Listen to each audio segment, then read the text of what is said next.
Good evening. This is CTV News for Wednesday, June 10th. I'm Byron Scott. And I'm Sonia Shrivastava. It's good to have you with us this evening. It's day 2 of the trial against Rashiek Bell, the man accused of murdering Kaya Wilson in front of her children. Our Patricia Vallone is standing by at the Prince George's County Courthouse with the latest. Now, much of today's testimony centered around numerous security cameras at the Colonial Village Apartments in Oxon Hill. Now, the video helps establish a timeline leading up to the murder of Kaya Wilson back in November of 2011. Now, Wilson was gunned down in front of 4 children, including her 7-year-old daughter, who called 911 to report the shooting. 24-year-old Rashiek Bell faces life in prison for first-degree murder and other charges in what was a case of mistaken identity.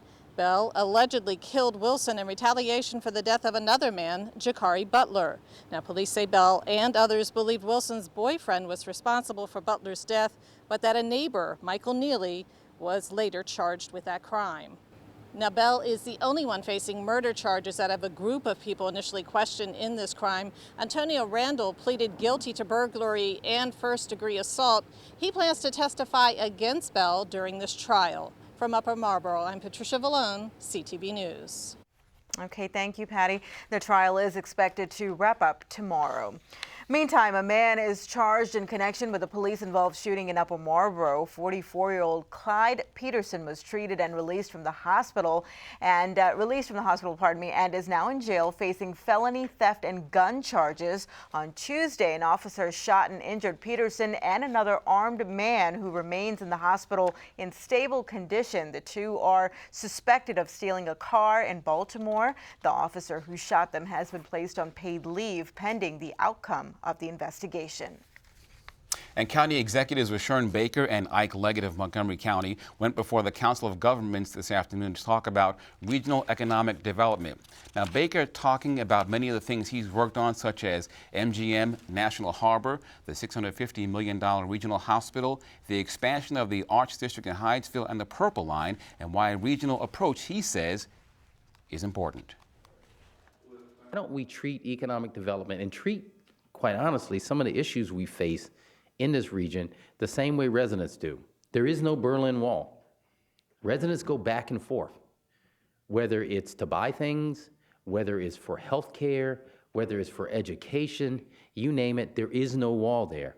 So when we're looking at expanding our arts district, wouldn't it make sense for us to talk to our friends in the District of Columbia and say, hey, what can we do together?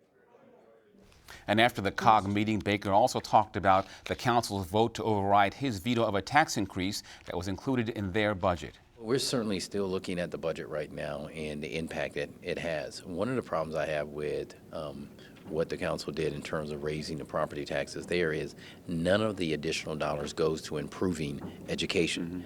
I made it very clear that I thought Prince George's County should invest the same way the people we're in COG now. Around the region, everyone is investing. If you look at how much money they put in, especially our competitors near us, what they're putting in their education system, and you compare that with Prince George's County, we're behind. The county executive has until June 16th to sign or veto the FY16 budget. And Prince George's Fire Chief Mark Bashore also before the Council of Governments today regarding operating procedures used by Metro's rail system. Now, Bashore serves as head of COG's Fire Chiefs Committee. The group worked on an agreement with WMATA aimed at improving safety and communications in the Metro system in the wake of January's incident in L'Enfant Plaza that killed one person. So we've got several agreements that are in place. One is enhanced training, both on site at their facility in Landover, but also in a web presence.